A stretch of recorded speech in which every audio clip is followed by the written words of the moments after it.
Take the ride.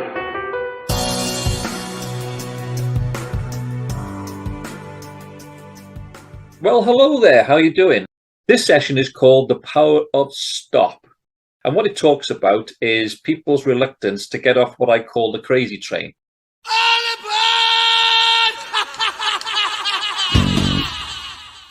And what I mean by that is there's an awful lot of people in our modern society who are on what I would consider to be that crazy train, where they feel that they have to keep going constantly. And they don't think that there's a viable option for them to get off and for them to assess exactly where they are in relation to their own well-being and welfare.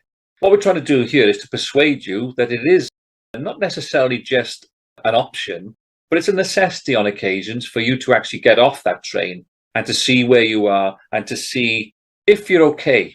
And if you're not okay, what you need to do about it. This is the power of stop. And there's two questions you really need to ask yourself in relation to creating this stop point where you can examine whatever you want to examine, whether it be your personal life, whether it be business, whether it be family life, whether it be money, whether it be relationships, whatever. And then you can actually create a stop point for you to look at whether things are as they should be.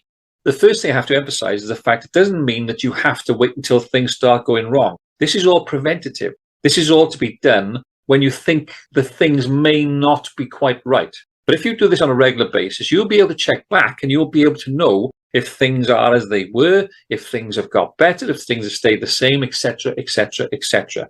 So the two questions you need to ask yourself are these. The first one, why is it desirable?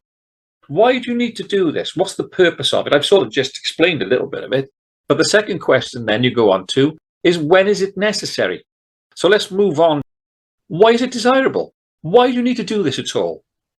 So firstly, as I said earlier on, it gives you a specific mental stop point to allow you to assess where you are and what is happening. If you do this process and you find that everything's okay, everybody's happy. This is not about trying to deliberately find problems. This is about giving you opportunities to compare one time with another time to make sure that everything's okay. It's a definitive break in the destructive cycle of carry on regardless, and allows you to be logical and analytical about your self-care. Carry on regardless is very, very destructive, because that's exactly what we're trying to avoid here. We'll talk a little bit in a moment in relation to why people think they can't do this, and we'll bust a few myths, if you like. But carry on regardless is not a good thing for you. I promise you. It provides an opportunity to put your case together. Put the case together in your mind in relation to where you are and where you would like to be. I'm talking about gathering all this information, all the facts, all the feelings, and then put them into one file, if you like. And again, we're going back to this idea about creating images in your mind. So important to what we do. So question 2 was, when is it necessary? If you've embraced the concept of power of stop, then you largely also have the power over its timing in your own hand. There is no specific time. You don't have to hit a certain type of circumstances, a certain, like checking the box sort of thing. Oh, this, and this. Now is the time to do this thing. There's never a good time or a bad time. There's only ever the right time for you. When you feel it's the appropriate time to do it, then do it. Because you have to consider that if you ignore these things, I'm not saying they will, but things may go wrong for you. I ignored it to a great extent, and certainly things went wrong for me.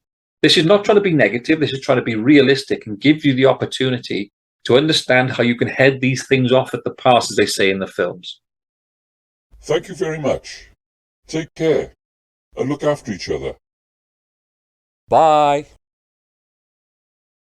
If you would like some more specific information on how you can make this happen and how you can take on this state of mind, give us a shout on the email that you'll see coming up very soon. Take care. Bye. None of us ever volunteers for these things to happen to us. We strongly feel that our task is to accept it for what it is and use it in a positive way to try and help you and others if and when we can.